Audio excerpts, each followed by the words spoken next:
Let's start with question number 2. It says find the coordinates of the points of trisection of the line segment joining the points whose coordinates are given as 4, -1 and -2, -3. तो आपके पास दो coordinates हैं corner वाले which is 4, -1 and other is -2, -3. इसको ए और B late कर लेते हैं. अब यहाँ पे इन्होंने बोला है कि इस लाइन को हमने ट्राई सेक्शन में बांटा हुआ है, मतलब कि 3 पार्ट्स में इसको डिवाइड किया हुआ है.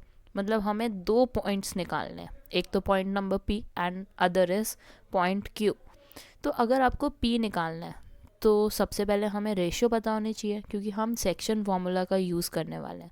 तो इसकी रेशियो क्या होगी, जैसे अगर हम मान लो डिवाइड करते हैं तो 1:1:1.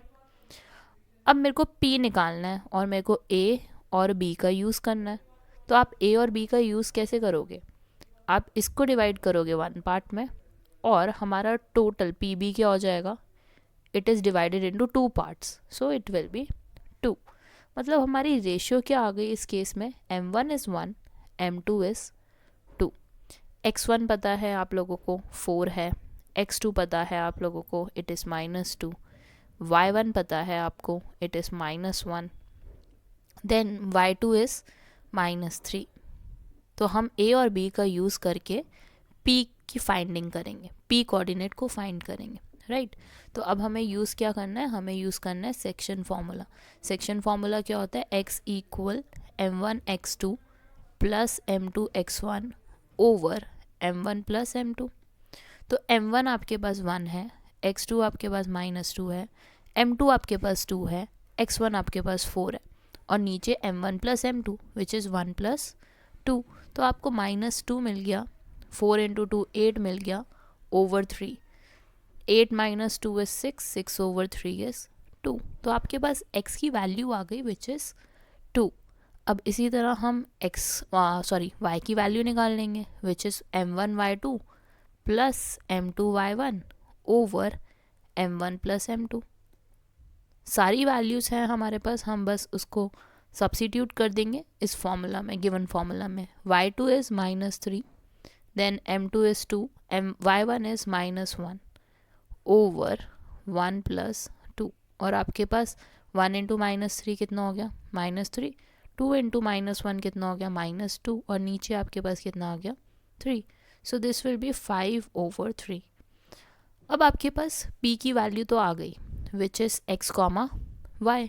x की वैल्यू कितनी है, 2 है, y की वैल्यू कितनी है, -5 ओवर 3. तो p का कोऑर्डिनेट का तो काम हो गया हमारा. अब हमें q निकालना है. तो q के लिए हम रीड्रॉ करते हैं इसकी फिगर को और फाइंड करते हैं q की वैल्यू. Just a second.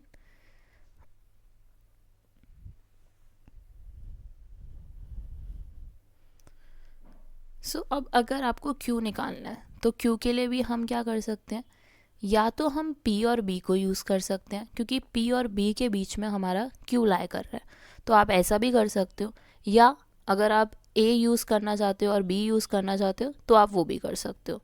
मैं आपको एक मेथड बता देती हूँ इसमें से. अगर कुछ भी आपको डाउट हो तो आप कमेंट कर सकते हो कि हाँ ये कैसे हुआ. तो a की वैल्यू आपके पास 4, -1 है, p की वैल्यू हमें पता चल चुकी है इट इज़ 2, -5 ओवर 3. q की वैल्यू हमें निकालनी है, इसको हम x, y ले लेते हैं. b की वैल्यू हमारे पास दी हुई है -2, -3. अब आपको निकालनी है q की वैल्यू. तो अब आप देखो कि रेशियो कैसे डिवाइड होगी इसकी, a q में. a q की रेशियो कितनी हो गई, 2 पार्ट्स में डिवाइडेड है a q हमारा, और q b की रेशियो कितनी हो गई, 1. मतलब मेरा m1 2 हो गया अब, और m2 कितना हो गया, इट इज़ 1. तो अब आपके पास m2 की वैल्यू है, m1 की वैल्यू है, x1 y1 की वैल्यू है, y1 एंड y2 की वैल्यू है. तो बस हम पुट कर देंगे और x और y की वैल्यू निकाल देंगे, q कोऑर्डिनेट निकाल देंगे. सो x will be m1 is 2 into -2 plus 1 into 4 over 2 plus 1. So this is -4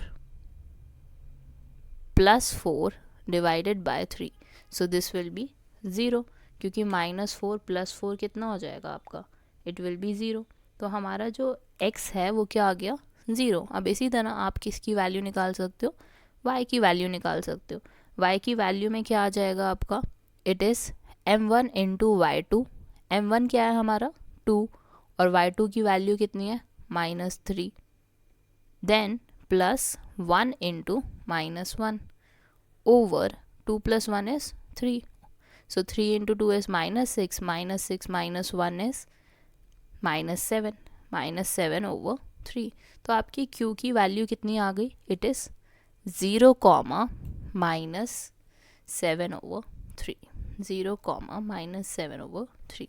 तो Q की वैल्यू भी आ गई आपके पास, P की वैल्यू भी आ गई आपके पास। So this is your answer for question number 2। Now we will start with question number 3।